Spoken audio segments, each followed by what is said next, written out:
Hey Maniacs, before the show starts, we want to talk about the question that we asked earlier this week on social media. We asked on Facebook, Twitter, and Instagram who you would like to guest star other than Stephen Fry. Because of course Stephen Fry is obvious. Wow, we were completely overwhelmed with the response for this, so we wanted to add this before the podcast because we recorded the podcast Wednesday night this week and didn't get any of this into it. So we wanted to add to the podcast with some of your ideas. First of all, right off the top, Benedict Cumberbatch was very popular, as were the doctors. David Tennant, Matt Smith, and Jodie Whittaker all receiving votes, but no Peter Capaldi. Nobody likes that doctor, apparently. I don't know. I like Peter Capaldi. I think he's a great actor. Probably the most requested duo was Dawn French and Jennifer Saunders. French killing Saunders or Saunders killing French. It was victim and murderer all up for grabs there. David Suchet was popular. Joanna Lumley, Emma Thompson, Diana Riggs. I'd love to see her. Maggie Smith. Richard Armitage was extremely popular for some reason. He's good in North and South, and of course he's good in the Hobbit, but he just seemed to be very popular for some reason. Included along that Lord of the Rings vein was Sean Bean, mostly discussed, of course, as a victim. Eddie Redmayne, Colin Firth, Derek Jacobi. I would love to see Derek Jacobi on this show. I think he's a great actor, and he's one of my favorites. Daniel Radcliffe was, of course, always mentioned. Sandy Toksvig, who we also mentioned. We'd love to see Sandy Toksvig. Alan Davis, really anybody associated with QI in any way. In fact, the elves on QI I'd love to see on Midsomer as well. Ringo Starr, Patrick Stewart, Ian McShane, Tim Minchin. Oh, that would be very good also. We really like Tim Minchin. David Mitchell or Lee Mack, or them both, probably having something to do with lying from their show. And Michael Kitchens from Foyle's War and other shows. I think he would be great too. A bunch of Americans got named too because we didn't put any criteria on this, living or dead or anything. William Shatner, who I'd love because I'm a total Trekkie. Meryl Streep, Vince Vaughn, Christopher Lloyd, and Robert Redford. We just want to say thank you for the outstanding response for this. Again, it completely blew us away. And thank you very much. And now on to this week's podcast, episode 25, Death and Dreams. Bye, Maniacs. Mary is a strikingly difficult to look at woman. Wow. On the rewatch last night, I just kept going, oh, whoa. There's no good angle. No. She's a great actress. She's a great actress, but she's a handsome woman. Whoa.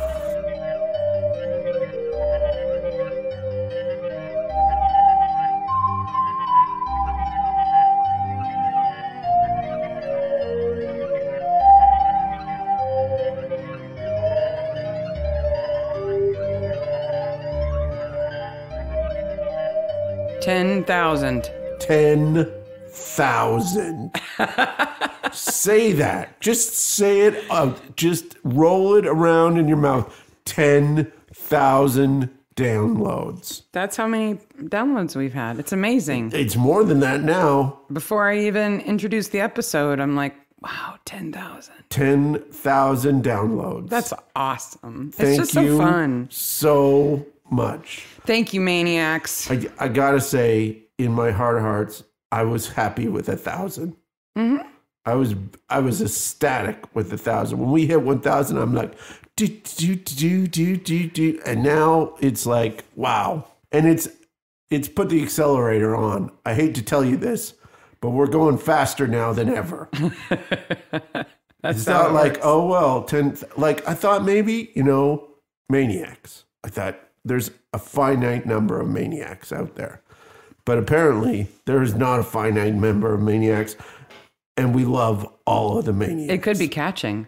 Well, I got some on me. Existing Maniacs may be infecting other people, and that would be awesome. I think it would be. When I see somebody saying, for instance, today on Facebook, I saw somebody say, you should listen to their show. It's just awesome. I'm like, you're the best people in the entire world. I'm I'm just full of love. Because this is Midsomer Maniacs. Midsomer Maniacs. Hey, Maniacs, how you doing? Awesome. Midsomer Maniacs is a podcast dedicated to the ITV series Midsomer Murders. Each week, we dig into the episode of the show, including the murders, the mayhem, the loonies, and everything else If you say loony, Dean Honeysett might come get you. Yeah, I'm a little worried about Dean coming to get me. Because this episode is Death and Dreams, Season 6, Episode 2. And if you let your kids watch the TV show, they can listen to the podcast. But if the TV show is too much for them, too much Cully and Troy kissing, then the podcast is probably too much for them too. This is our 25th episode. 25 episodes. So we've done 25 full-length episodes, a trailer, and 4 mini episodes. I thought we were counting those in the 25. No, this Wow. this is stunning, crazy, amazing. We're like those people on the radio at the beginning of this episode doing the You Can Do It competition. What do you think that is? Do not know. First they announce the best mom in the world, and then the radio announcer says, and coming up next, the You Can Do It competition. Well, I'm a little worried about Baby Mark and everybody calling me Baby Mark. When did this air? So this episode is episode 6, season 6, episode 2, the 25th episode of Midsomer, filmed in June and July of 2002 and broadcast the 10th of January 2003 to 9.46 million viewers, with Peter Smith directing and Peter Hammond writing, and he's written a couple of them. Yeah. So, and it's in the village of Morton Fendel, though that's said once. Once, yeah. So yeah, it starts off with a radio show, and then when I was obsessed with Baby Mark, I suddenly got obsessed with the book that is on the table. Because, so we're in Martin Roth's kitchen. No, before we're even shown Martin Roth, I'm into the book. They pan around his kitchen first. Where's the book? The Origins of the First World War. Yeah, it's sitting on the table in the kitchen. Now, this is the second edition of this book. Well, that's important. Not the third edition of this book, because I found the exact book on Amazon. So it exists. It's a real book. It's a real book by Gordon Martell, and, you know, I hope he sells some books out of it. If you're interested in the origins of World War II, or World War I, sorry, pick up this, the second edition, or the earlier editions. All are available on Amazon. Maybe you can get a first edition. First edition Martell. Wow. So anyway, gun. It's a gun wedged in a Welsh dresser, which is not easy to say. Wedged in a Welsh dresser. It's death by Rube Goldberg machine. Yeah, it's fishing line. Where is it attached? I mean, it ends in the gun, but it starts with... So it starts at the trigger, and it goes to his belt buckle, and then to his foot. That's it? Yeah. It's not much of a Rube Goldberg machine. There's no marbles. No. Or dominoes. I thought it was more complex than that. No, and even that, I agree with you and Barnaby that I don't think it would actually go off. Okay, well, think about it, though. Well, and then Barnaby goes up and tugs it. That's the first thing he does. Look out, Troy. It's a double barrel. Wouldn't it have 2 shots in it? No. Okay, so that double barrel probably sends both those shots at the same time. Well, that's lucky, because Yeah. if not, there's a cartridge waiting for Barnaby, who goes up there and goes, "What's this line? Let me tell you." Yank. So your foot moves, right? Yeah. That pulls the string that is pivoting from his belt buckle, Yep. right? So that's like the pulley, Yes. right? And then that tugs on the trigger, pulling it forward. Which is Is the wrong opposite way. of the way it has to be fired. Yeah. So it must be tied somewhere else behind the trigger for another pivot, another pulley point, that must then be. to the trigger so that it would pull it back. Anyway, Barnaby figures out it couldn't work anyway pretty quickly. But when we see, and again, you know, this is not a spoiler-free show. We assume that you've watched it. We assume that you've seen the whole episode. Killer children. So you've seen Hannah actually pulling the line to make it fire. In the reenactment. But here we have the actual scene of him dying, and it is different than what actually happened. Yes. Which is a strange thing to do. Yeah, it's weird. And they do it this way to make it look like he set up this elaborate thing to do suicide. But it's a lie. It breaks one of the rules of mystery writing. Yes, it does. You never lie to your audience. You can't lie to your audience like that. And Midsomer doesn't usually do that. Now, I know why they did it here. They couldn't show them there in the kitchen tugging the line because then what's the episode about? Well, they are magic children who disappear very quickly. That's true. We understand that they can do that. So maybe they did that here. But wow, it's good spatter. Oh, man. The blood in the kitchen is fantastic. And I love how Mary May goes on about it in the bookmobile. Can't believe any human just said that sentence. If you take one lesson away from Midsomer, it's that you should have a house cleaner. Even if she only comes in a couple days a week, you want somebody to find your body. She'll nick your stuff, though.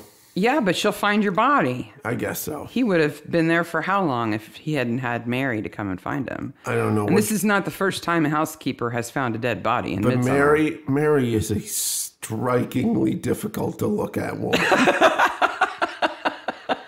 Wow. On the rewatch last night, I just kept going, oh, whoa. There's no good angle. No. She's a great actress. She's a great actress, but she's a handsome woman. What drives me crazy is Barnaby touches some things and doesn't touch other things. Yeah. And then he pulls on the trigger, which... Well, don't forget later, he just sits on the bloody cushion in his suit. Oh, the bloody cushion. When we were rewatching it, you said, the firearms people would have taken that shotgun away. And I could agree with you completely. There's no way in hell they would have left that scene with that shotgun wedged in that dresser. At the very least, they would have cracked it. So the very least, they would have cracked it. But I think they would have taken it. I agree. For ballistics and everything else. They would have collected it. What show? The new episode with the miniatures. Mm-hmm. They had people in there dealing with the gun first. Then they could go in. Right. So. Because it's all rigged up like that. It could go off again. Exactly. I don't know a lot about shotguns. I'll admit that. Maybe it couldn't go off again. But I still don't think they would have left a firearm unattended. Well, Troy is absolutely sure it's suicide. 100%. Case closed. Why did he go to so much trouble? I don't know. It's complicated. And there's one part here that I really like that they do, and they do it subtly, which is there's a thing with suicides that they don't want to create a mess, to have somebody else clean it up. And Barnaby says, why didn't you just go outside? Which fits in that narrative of the suicide not wanting to create a mess. But Martin Roth is a jackass anyway. So. But that's typically what you hear said about women who commit suicide, not men. Well, Martin Roth was just a jackass. Men will make a great old big mess and not care who has to clean it up. Yep. Sorry. He wasn't playing his cleaning lady. She thinks it's suicide, too. Well, he owes her 4 weeks of wages, and she comes 3 times a week.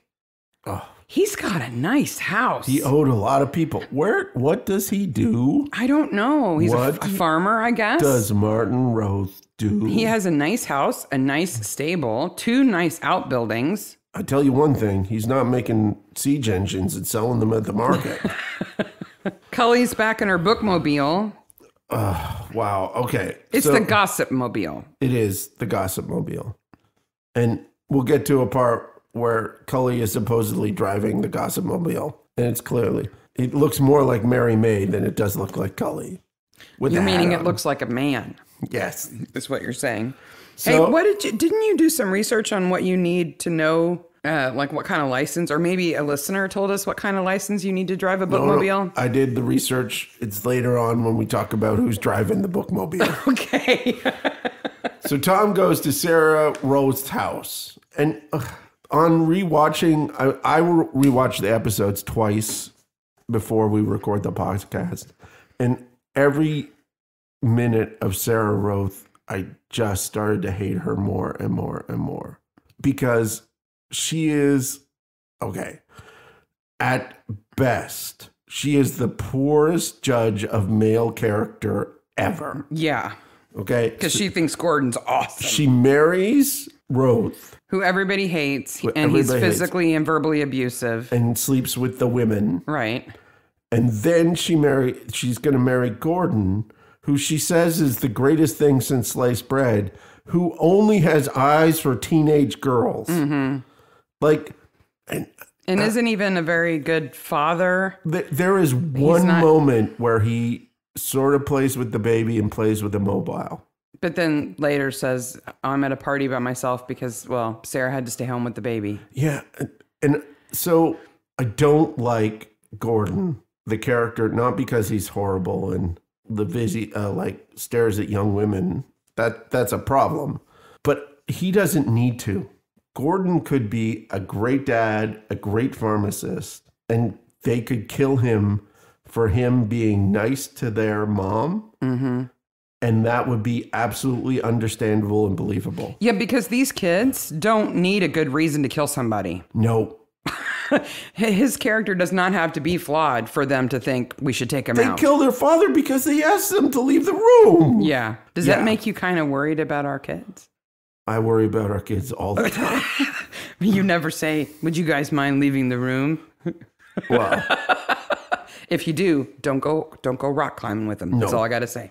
No, I'm not going rock climbing with these children. So Sarah Roth is played by Jan Ravens. Yep.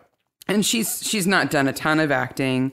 But I did find that back in 1998, she was in a rather interesting show called Duck Patrol. Oh, Duck Patrol. Where she was part of a team of police who were charged with keeping the peace on the canals. Now, was this a serious show, a sitcom? Like, was it a detective show? It's a dramedy. We need to see this show badly. The star of this show is David Tennant. David Tennant, the star of Duck Patrol. He looks about 11.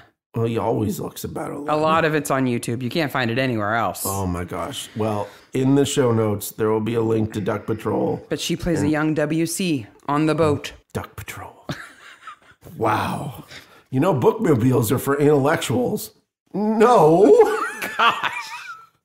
Bookmobiles have such a limited inventory, they have to carry what's most popular and commonly borrowed, which means they are full of mystery novels. Nothing wrong with that. Romance novels. Nothing wrong with that. And kids' books. And how-tos. And how-tos. Yep. Common how-tos. And maybe some cookbooks. And that's it. A little bit. DIY. Not intellectual academic research books. Okay. The writing for Troy in this episode is horrific. Yeah.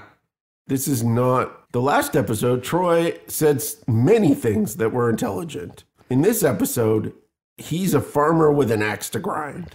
There's a lot of problems with the plot in this episode. It's a fun episode, but like the previous one, like the one we covered last week, you don't want to look too close at the plot. It's not like he plays the spoons or anything. You know what I did look closely at, though? What? Speaking of Sarah Roth, so, Gordon is such an accomplished musician, though we don't see him touch an instrument in this entire episode. Not a single instrument. All he can do is wave a baton and march and be a pedophile. Yep. But anyway... There's a lot of musical instruments in their home, and there's one that got me curious. It's a big black horn up on the wall, and it's sort of S-shaped with like a J at the end. Yes. Now, I'm the musician in this group that we have here. In our family. I play a bunch of instruments. And Sarah, quite rightly, said, "What is that instrument there?" And I said, "A horn." It is a horn. Mm-hmm. And it's got an apt name. It's called a serpent. Oh. It's made out of wood, but it is considered a brass instrument. Yo, okay. Because it's got a brass... Mouthpiece. Thank you. That's why reed instruments are called reed instruments. Woodwinds, yeah. This one, it doesn't have a reed. It has holes in it, kind of like a French horn does. It's called, but it's a bass instrument. Ooh. It's called a serpent. Oh. Now you know. Now we know. Gordon Lee Smith has the tiniest pharmacy I've ever seen. And Mary Mae just comes right in and tells him everything. And then he's like, okay, now we're closed. Yep. And she's like, why? You just opened. And he's like, well, now we're closed. Why he couldn't say, Sarah might need me. Yeah. He has a like completely legitimate reason to close the pharmacy, but instead, he has to just pretend, oh, what do you know? I'm closing. And then we go back to the bookmobile of blood. And I have to tell you, I spent way too much time looking at the signs on the side of the bookmobile. Are they different this time? They are slightly different in that the sign that was episode specific last time is now gone. So they updated it. Well, that's good. I'm pretty pleased. They removed an episode specific flyer and you're impressed?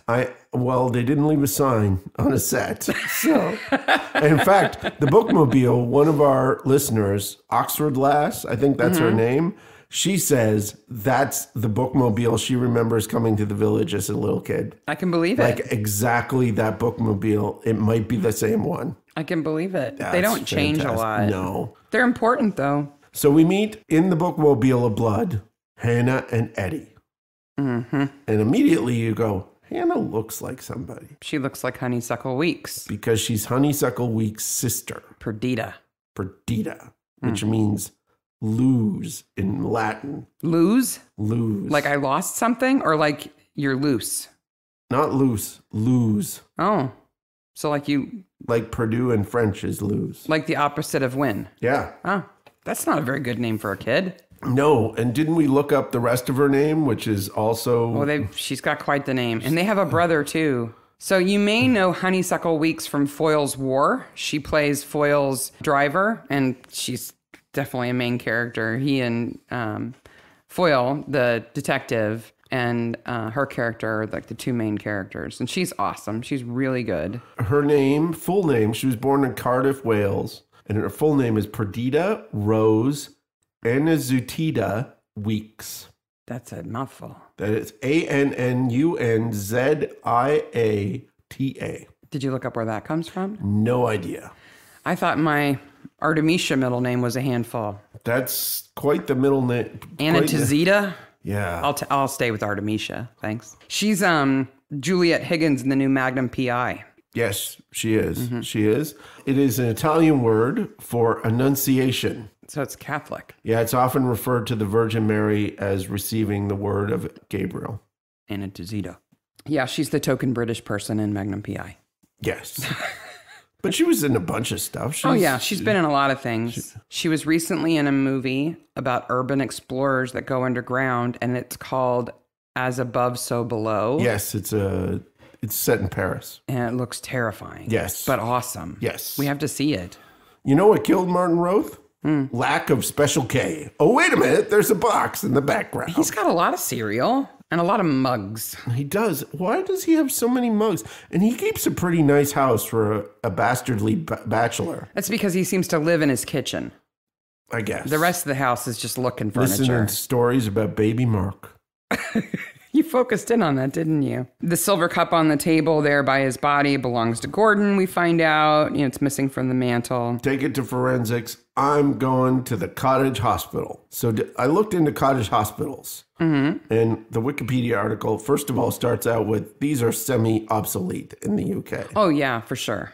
So the idea is that it's a small country-run hospital run with just a small staff and has very few patients. They can either be hospice, there's hospice ones, there's ones for sort of palliative care for older people, and then there's ones for people like in this episode who are under caution, things like that. But back in the day, there were cottage hospitals because it would take a long time to get to the nearest big city where there would be a real hospital. It's almost 12 miles away. Well, if you were by horse and buggy, that's far, right? So do you think the Blue Herrings old age home is a country hospital? No, I think it's an old country home that's been converted into a nursing home. Yeah. Yeah. Okay. But a doctor would travel around and go to the cottage hospitals and see patients, but there would be nurses or sisters who would stay at the cottage hospital and take care of the patients on a day-to-day basis. Yeah. So like if you broke your leg really badly in a farm accident, you might stay at the cottage hospital for a few days. Okay. That kind of thing. Okay. If your kid was sick, you might take him to the cottage hospital because a nurse could say, oh, it's an earache. They could, do that kind of thing. Yeah.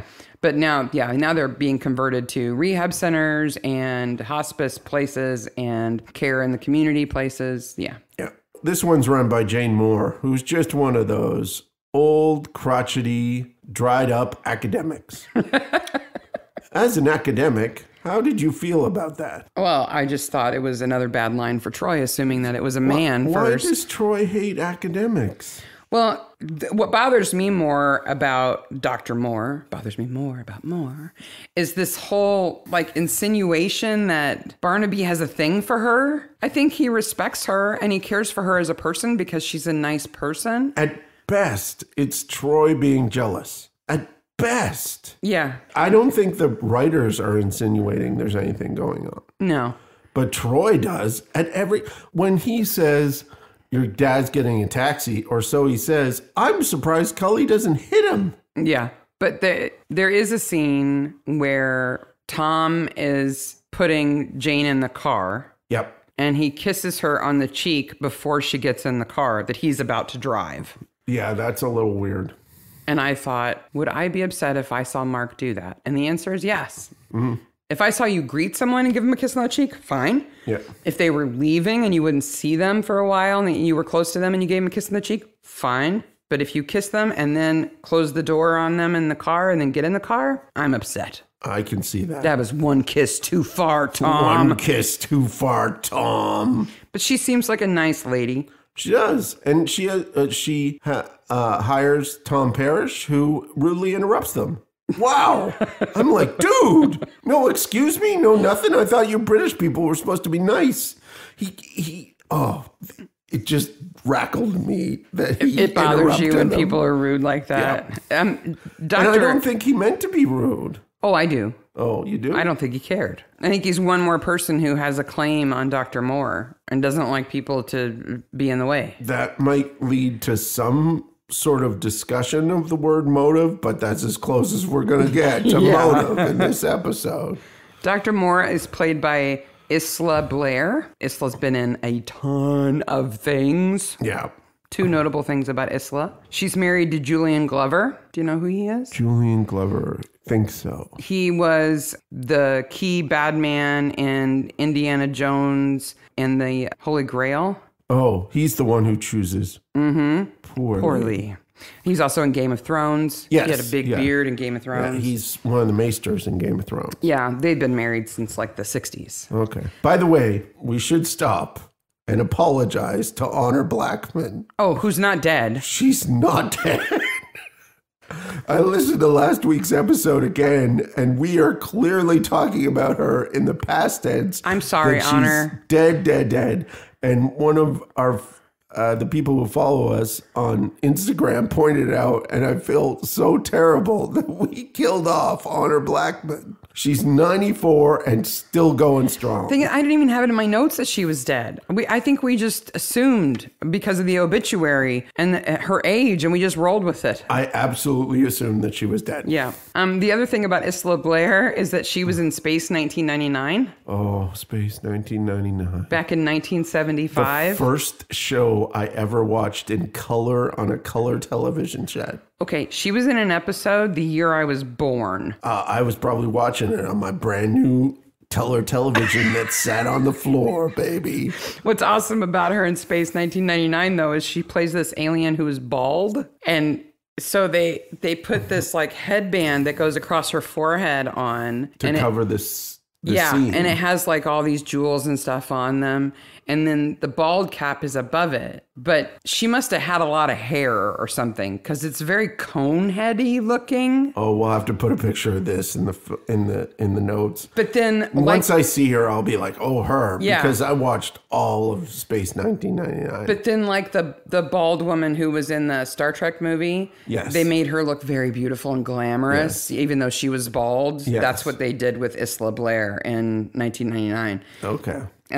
Star Trek steals another great idea. So she has like all this purple eyeshadow on and ruby lips with glitter and stuff. Oh. And then this cone head. I'll have to put a picture. She's a beautiful woman. I'm sure she is. So, but the prosthetic is not that great. And we find out that the killers, who are playing video games, by the way, which is a better motive than what we get, are Jane's children. Yeah.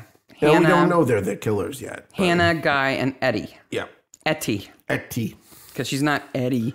At one point here, Perdita Weeks says, get Mom a drink. And I'm like, maybe our children should watch this show more often. I'd be afraid they'd take a sip of it before they gave it to me. Let's go over to a bloody kitchen, because that's where I'm going to take you on a friend date.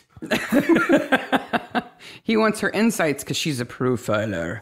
So Dr. Moore says that Martin was an alcoholic and a gambler, but that he had a lot to live for, and he wasn't a defeatist kind of person. Yeah. And my jaw dropped when, and I didn't remember this from when I watched it for the first time or the second time way back when, that she goes and visits him quite a bit as his doctor, kind of hoping that he'll come back to the center, to Mercy Park, and get more treatment. Yes. And he's an alcoholic. So what does she do when she's visiting? Drinks wine with him. She has a drink with him, because that's what you do with alcoholics. Yeah, it is. You have a drink. It is. It's what you should be doing. I thought that was a horrible thing to do. Maybe she also runs up and tells Dean Honeysett he's a freak. Hey, you're a loony. That's a good way to get yourself killed. So they find out that he has a whole bunch of drugs in his system. He was unconscious, so he couldn't have done it. It's murder. He has a tricyclic drug called tenzine. Yeah, what is a tricyclic drug? It is called a tricyclic drug because the molecular structure of it is 3. So it's got 3 hexagons in the molecular drawing of it, the chemical makeup of it. You dried up academic intellectuals in your bookmobiles.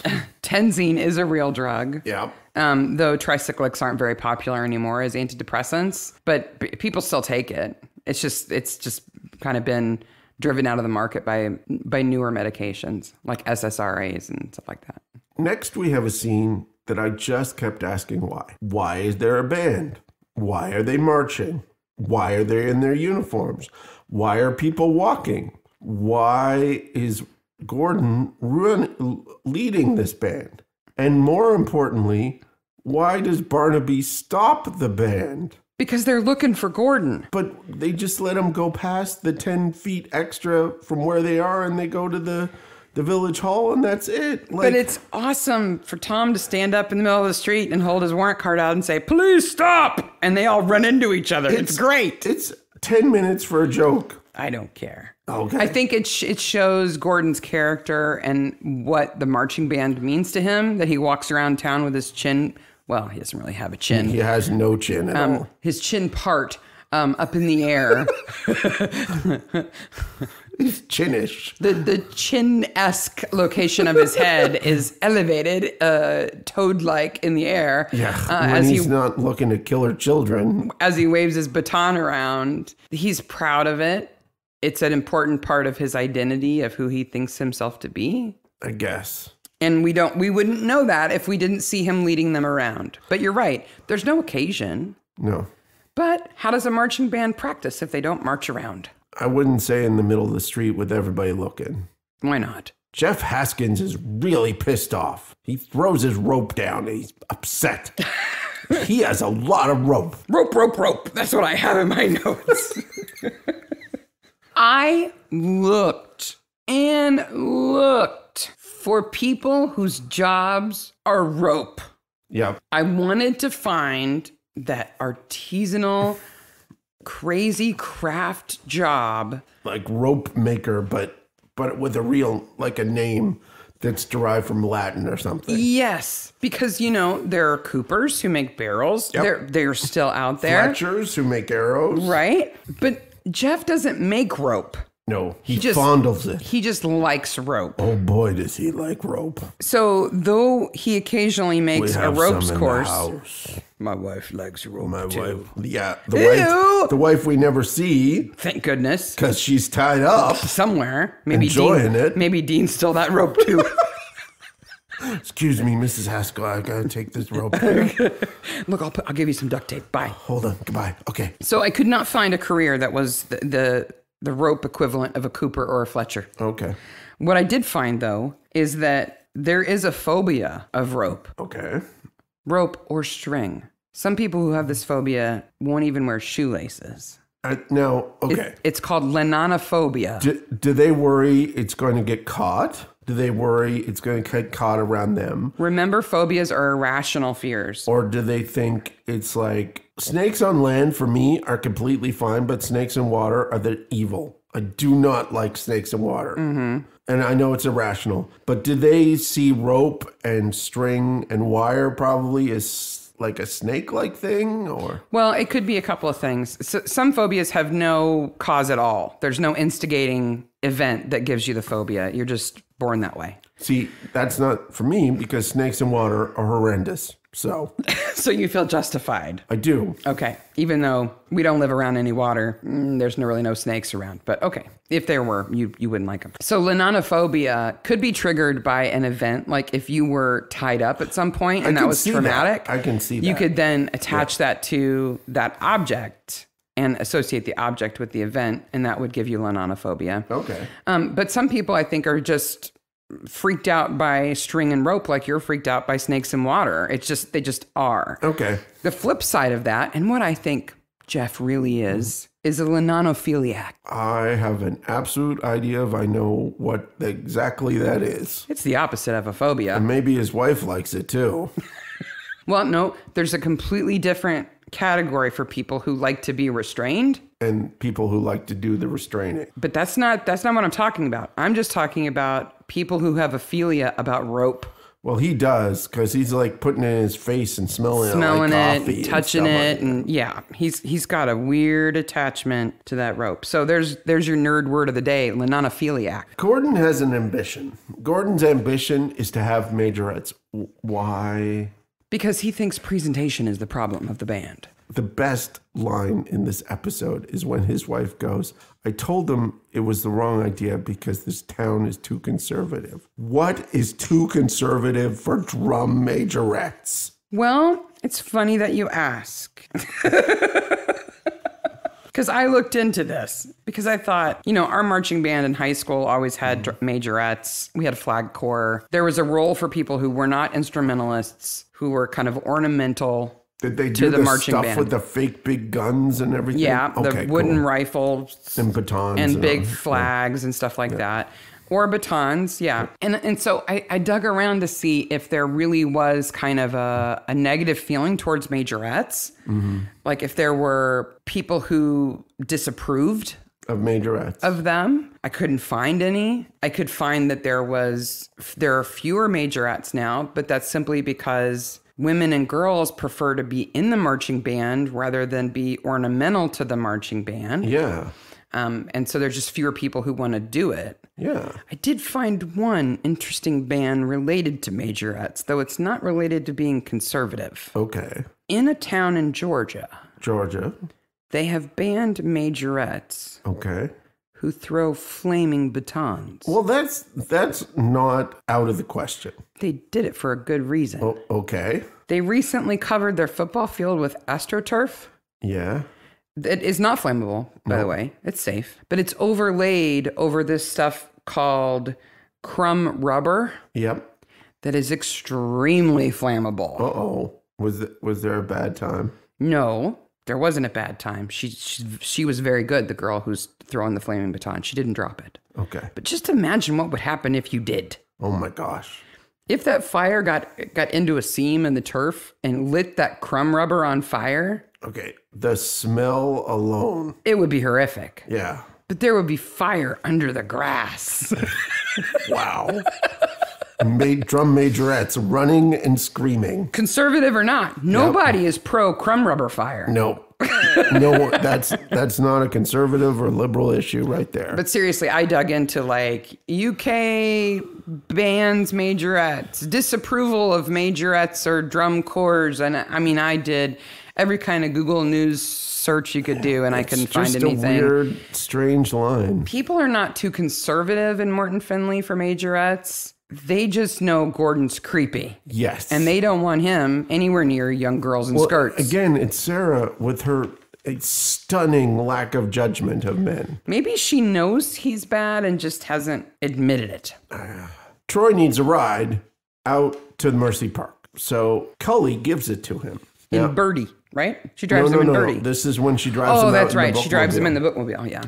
When she drives him out in the bookmobile, we actually see the bookmobile move, and we see Troy in the front. And then we see a linebacker from the Chicago Bears pretending to be Cully. This is clearly not Cully. But if you put a man in the same colored t-shirt and a baseball hat, it's Cully. Wait a minute. Cully didn't have a baseball hat on. Not before, but now she does. does. She borrows it from the linebacker. Wow. So they talk a little bit about Dr. Moore, and we find out that her husband died in a climbing accident. Just 3 years ago, right? Yeah, like we know things are not going to go well. So here's what I was thinking when I initially saw this episode. I thought, oh, the kids are weird because their dad has died. So now they're kind of strangely attached to their mom because they lost their dad and they don't want to lose their mom. So they're protective and attached. That would be a motive. That would make sense. Well, no, it's not really. I mean, it wouldn't be normal, but it would make sense. It wouldn't excuse it, but it would explain it. Yep. Right? Oh, I got lots of possible motives here, but none of them are what they go with, which is we were crazy before Dad even got here. Yeah. When I see them kind of like taking care of her and like get mom a drink and stuff, I think how sweet that they've become so attached to their mom because their dad has died. They're taking care of her. Yep. They know she's got this big project with the, you know, the hospital. And she's doing a lot and they're wrecked good. by it. She says she was wrecked by it. But no, we don't get that. No. Hey, it's time for a party. Mm-hmm. And I totally forgot about the party. When I watched this episode, rewatched this episode, I'm like, there's a party in this? Oh, I guess there is. And then I remembered the spoons. The spoons. So there's a fiddler. Yes. And then Troy spontaneously starts to play the spoons with him. Yes. Now, I have to ask, I've never tried to play spoons. Yes. I've played drums, but I've not played spoons. Yes. You see him in a wide shot playing the spoons in kind of a simple way. And then there's a close shot of his hands doing something more complex. Are those his hands or not? I actually believe they are because later on, at the very end of the scene, he does the same move. Does he have the pinky ring on?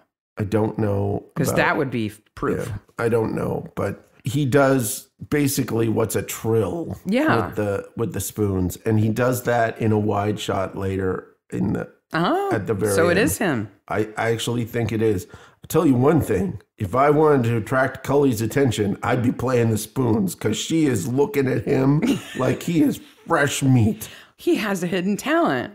Spoons. That's how I felt first time I saw you play guitar. Oh, okay. But I didn't appreciate the fact that you could do it until I saw you do it. But spoons, I don't know. I'm not going to say that spoons are equally as mesmerizing as an electric guitar, but I would not have guessed that Troy could play the spoons. So they take Birdie out to Mercy Park because Troy has something to prove. What does he have to prove?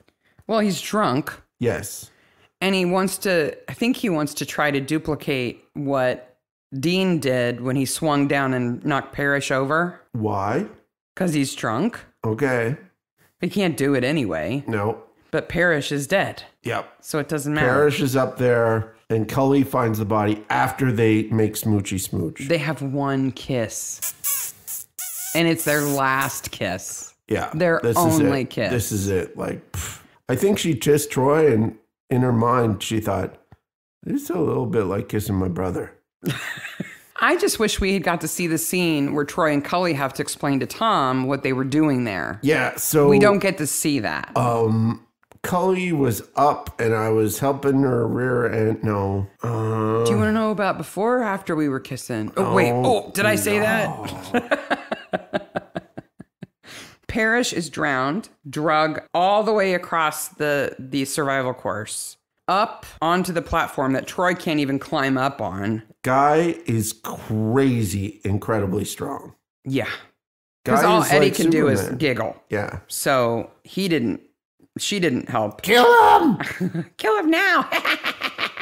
But yeah, Guy is like superhumanly strong. Just thinking logistically, okay, let's say they get him to the platform. They hand him up. He's not a great big guy, No. right? So between the three of them, if Guy got up on the platform and reached down and got him under the arms, he's dead weight. Yep. If the girls are on the ground and they're kind of lifting him up, maybe they can get him up on the platform. But now they've got to craft a noose, tie that around the branch, and lift him up Yep. in the noose in a way that he could have tied himself. We don't really see that branch, but they're supposed to be faking a suicide here. Yeah. The fact that he's wet, I think, kind of messes that up. It's the whole thing's wrong. And even more wrong is Dean sees the whole thing and doesn't say, should I go to the police? No, he uses his semi-insane logic and says, if I take away all of the ropes, All ropes ever. they won't be able to kill anybody else. Secretly, without a truck, I'm going to pick up every rope in town. The truck is not the problem. Well, when he goes Witnesses- to Jess Haskell's place, it is. Witnesses are the problem, that nobody sees him carrying a bunch of rope around. He's got too many pictures of bodybuilders in his room anyway. And Bruce Lee. Yes. He's got Bruce Lee. So they go to see Jeff the Rope Man, finally. And this is where he says all the crazy things, including, my wife likes rope. But then the scene does this weird change of tone because he says, why would Martin Roth in business with you? And he was like, it's because I made siege engines. And then there's like a promo shot of the siege engines, and Barnaby picks one up like, oh, I do like these siege engines. These are clever. In the siege engines, there are a bunch of trebuchets and a Roman ballista, which looks like a giant crossbow. Right. Oh, and then later, when the ropes are gone and Jeff is showing Tom that even the ropes on the siege engines are gone, he picks up a, it's not a siege engine, it's a platform that's for a hangman. Yeah, and the rope is gone. So, okay. So they built that too. So Dean takes every bit of rope out of it. Every rope, even clotheslines, which are not even rope. They're plastic covered wire. Yet, when he goes to cut the first clothesline from Young Mother, He walks right past a rope ladder. yeah, Maybe he went back and took it. I guess. Because he took Mary's clothesline too, and she was so eager to show it to the police, she just left her clothes in the mud. Just left them in the mud. That'll show him. Not only do we have a party in this episode, but we have a fete, kind A of. carnival. Let's have a carnival. And where remember, it's fate. yes, it's a fate. Let's have a carnival where this dude died yesterday. The night before. Yeah. And they're in the same yard, garden, grassy area where they found the body. Like Sacco's in the background doing Wouldn't stuff. they cancel that? I Wouldn't would- the police cancel it? I would think, even though there's band and face painting, and there's a bouncy castle, There's and a big bouncy castle. There's ice cream. And there's a teapot. Weird teapot. But the best about the fate are the yobs. No. Okay, that's your favorite part. You tell us about the yobs, and then I'll tell you my favorite part In of the the fate. background of one of the talk scenes between Barnaby, Joyce, and Dr. whatever her name is. Moore. Dr. Moore, where there's no jealousy shown by Joyce at all. No. I don't know what, Troy just annoys me in this episode. In the background, there's a set of stocks, and there's a bunch of yobs trying to force one of them into the stocks. Well, and they're later on the tug-of-war team, too. Yes, the yobs are on the tug-of-war team later on. My favorite part of the carnival is the scenes of Dean eating the little cakes. What is he doing? He doesn't know how to eat. And if he's so into his body and Bruce Lee and bodybuilding, why is he eating cake? Because he wants to shove it in his mouth while staring.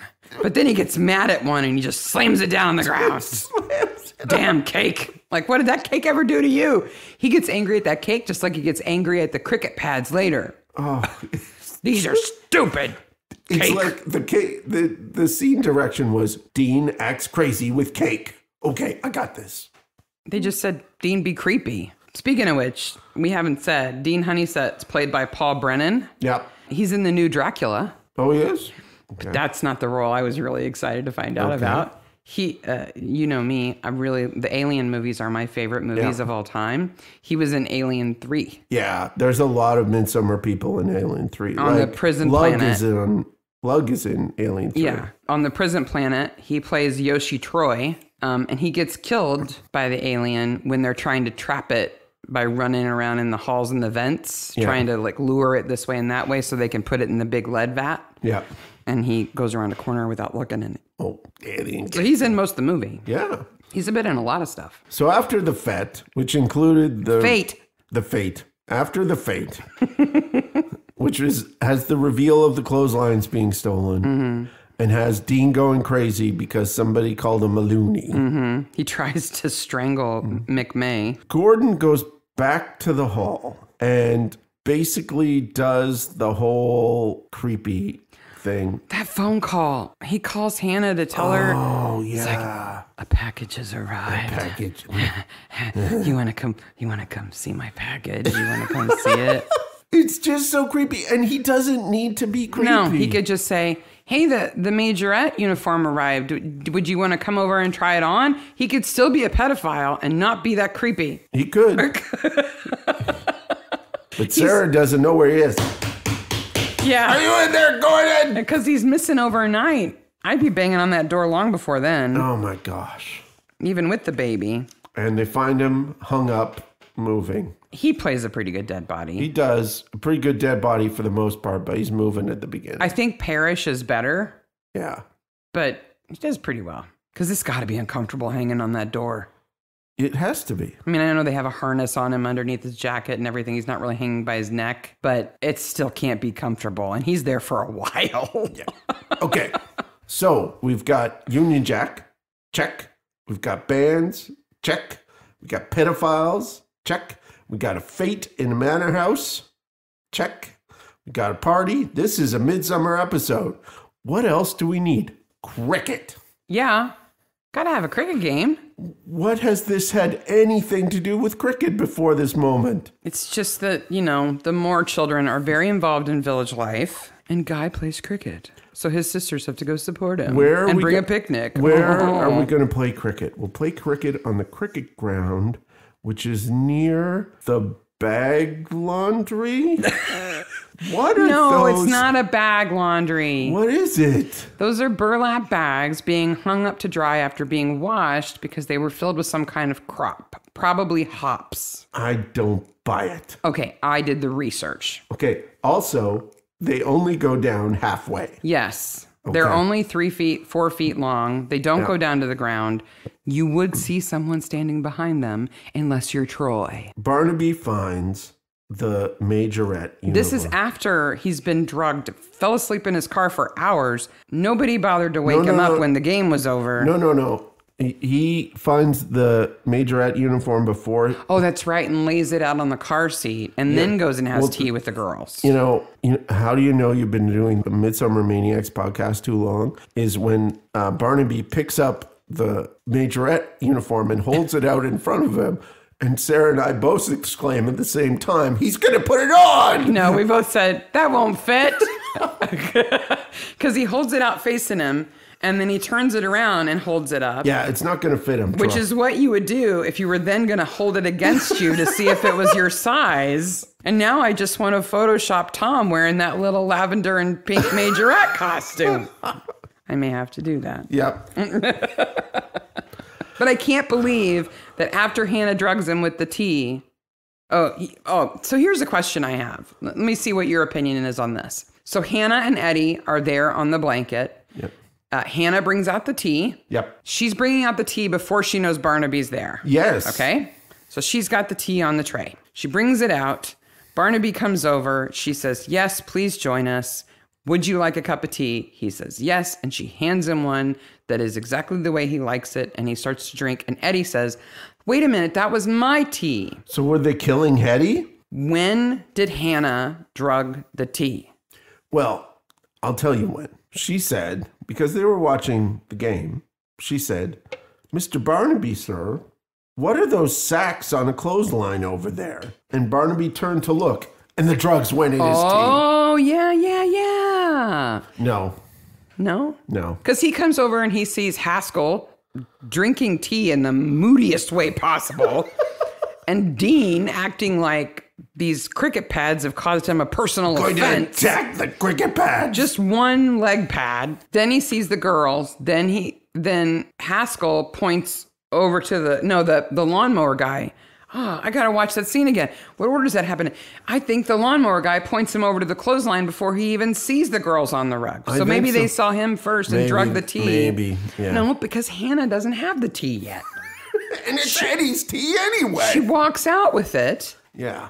So Hannah must decided to drug Barnaby without telling Eddie. Yeah. So she must have it in her pocket. Did they put are they criminal masterminds by putting the majorette uniform on the bag line to draw Barnaby to it? To bring him to the cricket pitch? Yeah. So they could drug him if he happened to drink some tea? Yeah. Wow. Oh, there's some problems here. That's pretty smart.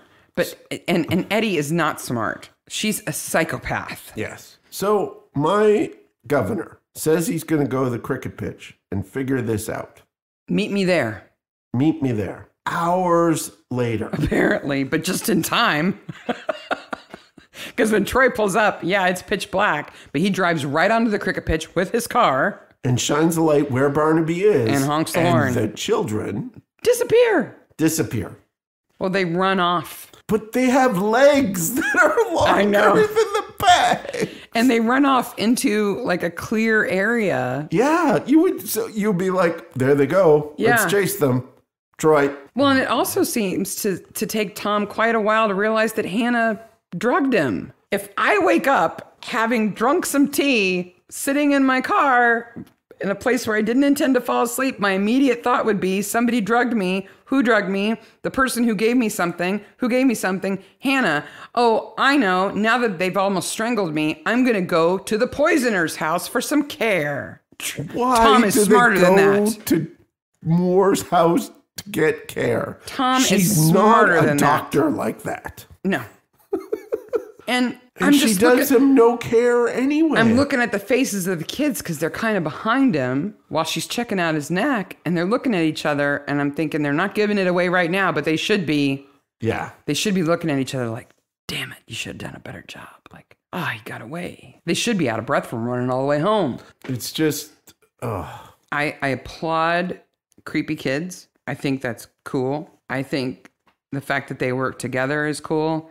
I think Eddie is incredibly creepy. I think their motive is non-existent. Yeah.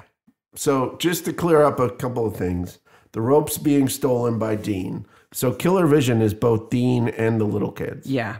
Okay. They find all the rope. They interrogate Dean, and he gives it up that there's 3 of them. And then Barnaby knows that the space project isn't going to be complete. So, Eddie's big space project that she's carrying around when she gets off the bus. So waiting for the bus is Tom and Troy, and they bring the kids into the cop shop. Mm-hmm. Now, we have to assume that Hannah and are over 18. Not Eddie. Hannah and Guy. We have to assume that Guy they're at is least over 18. Age of consent to be questioned by police. I don't know if that was 16, 17, 18 at this time. I don't know. They interview Hannah without her mother being there, and she puts up a fight for about 30 seconds. Yeah. All Tom has to do is say, we know everything. We just need you to confirm it. And she's like, oh, yeah. But if I had $1 for every time she rolls her eyes, I'd be rich. Oh, my gosh. Or appears in floozy clothes.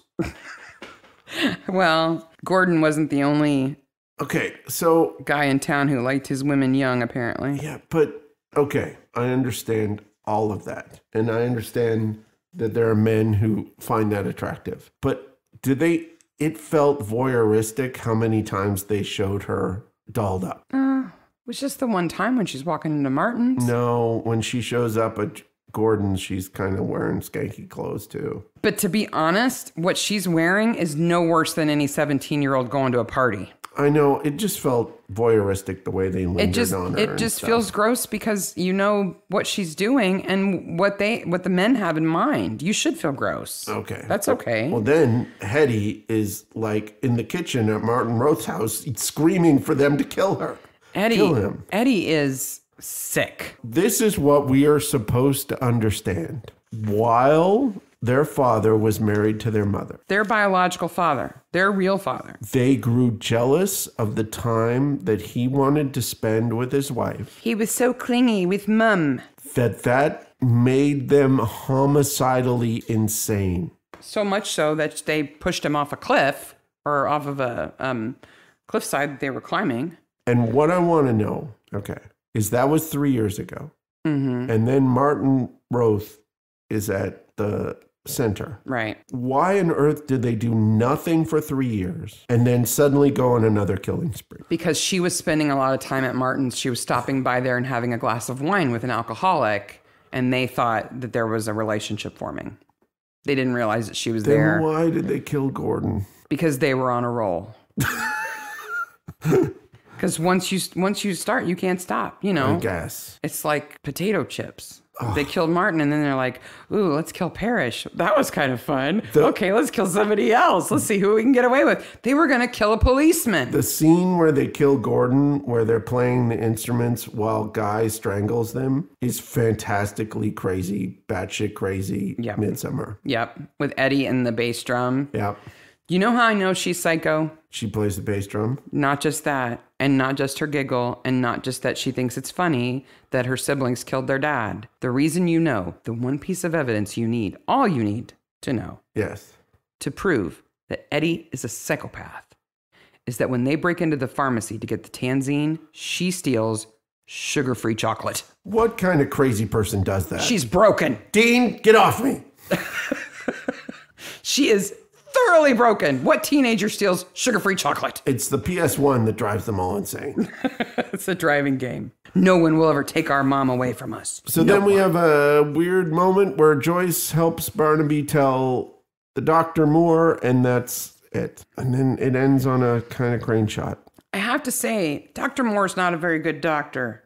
No. Because she lived with those 3 kids and did not pick up on the fact that they were getting weird. Yeah, like... And they don't hide it very well at all, especially Eddie. She is like unable to hide it. When they go to tell her that someone had died in the village, they are giddy with excitement. Yeah, but, you know, if they don't really know him, kids can be like that. I listen to true crime podcasts. I'm like, ooh, this is ghoulish. I got to listen to this. Yeah, you know, when it's removed from you.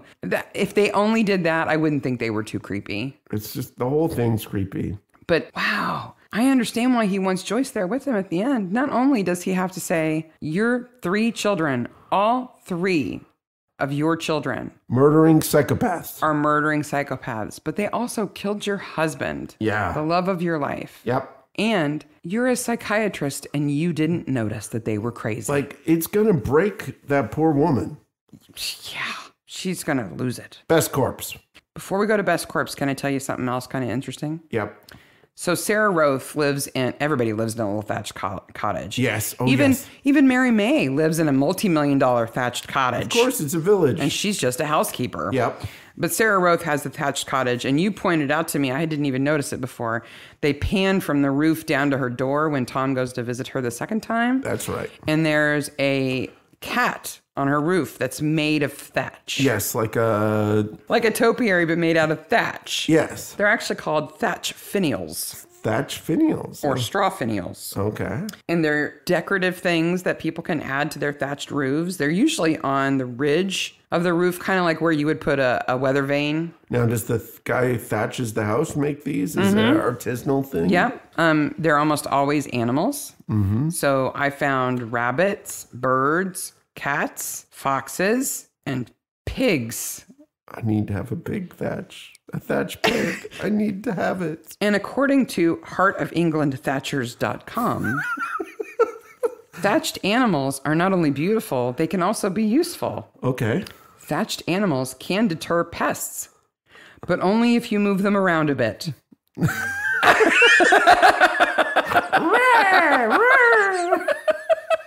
Guy out on the roof, moving them around. I think they mean you have to change their position on the roof. I know, But I'm like, okay, so a fox might scare away birds, maybe a cat might scare away birds, but a pig? And they're the same color as the thatch. It's not like they're painted or anything. No, but they don't have to be all that realistic to actually be useful in deterring like crows or whatever.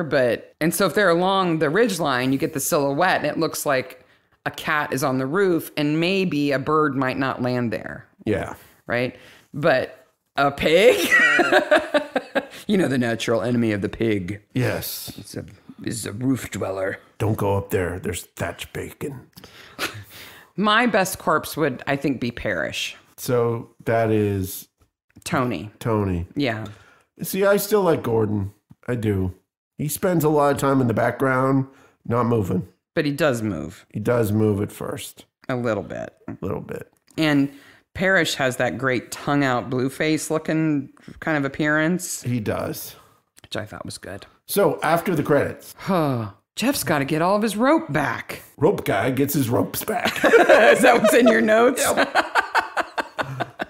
I don't think he'll be taking any ropes back to Mercy, though. I don't think they'll be building the survival course again. All the kids go to juvie.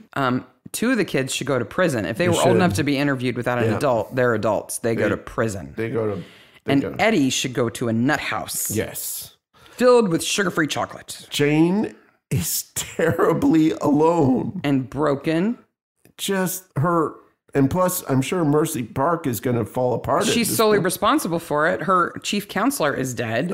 She's broken. A widow. Cully still loves Troy if she appears in another episode. I don't know. I think she's over Troy in this episode. There better be a bookmobile in the next episode or I'm out.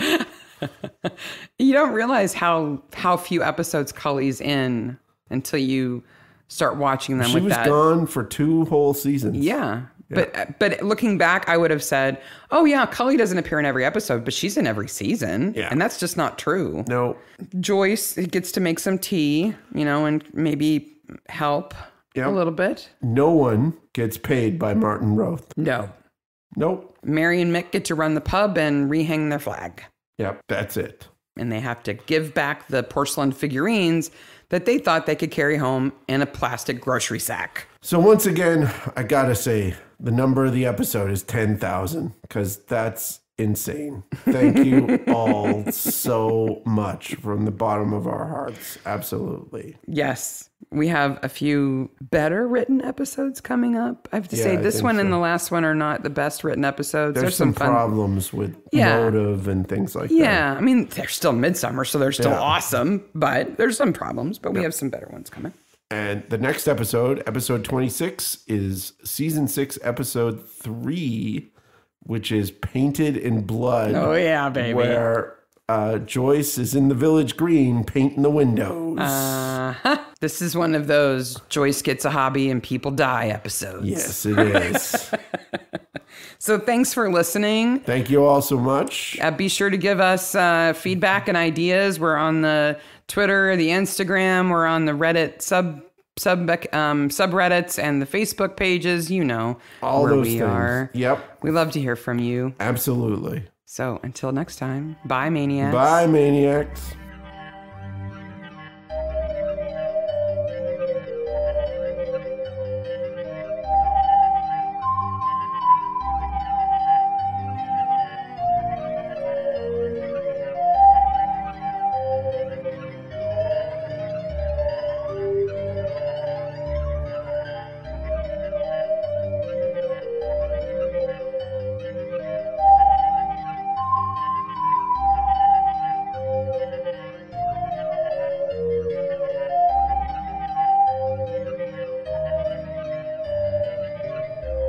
Like an apiary. That's a beehive. No, not apiary. The things that they make animals out of. A topiary? Topiary, yes. I knew it was some airy.